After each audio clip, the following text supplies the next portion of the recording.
When I marched in the civil rights movement, I did not march with a 12-point program.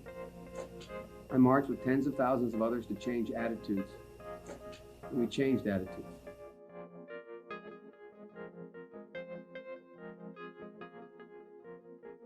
When I was 17 years old, like many of you, I participated in sit-ins to desegregate the restaurants and movie houses of Wilmington, Delaware. I came out of the civil rights movement. I was one of those guys that sat in and marched and all that stuff.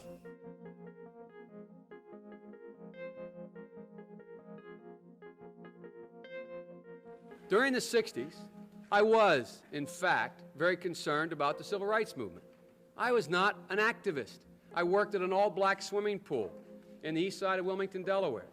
I was involved in what they were thinking, what they were feeling. I was involved, but I was not out marching. I was not down in Selma. I was not anywhere else. I was a suburbanite kid who got a dose of exposure to what was happening to black Americans when I'm in my own city.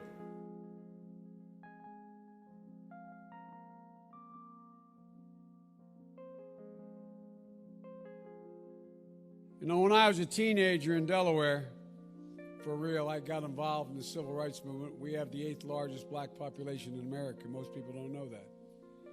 And I'd go to 8 o'clock Mass, then I'd go to Reverend Herring's church where we'd meet in order to organize and figure where we were going to go, whether we were going to desegregate the Rialto movie theater or what we were going to do. I got my education for real in the black church. And that's not hyperbole, it's a fact.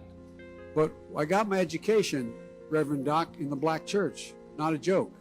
Because when we used to get organized on Sundays to go out and desegregate movie theaters and things like that, we do it through the black church. I was no big shakes, Reverend, in the civil rights movement. I was just a kid.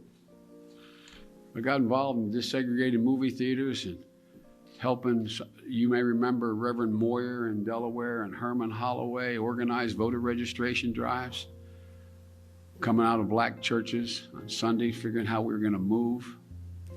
In October, I was invited to the National Civil Rights Museum in Memphis to receive the Freedom Award, a thing when I sat in black churches in the east side of Wilmington getting ready to, and by the way, next to two Jewish rabbis, getting ready to go out and desegregate movie theaters in Delaware.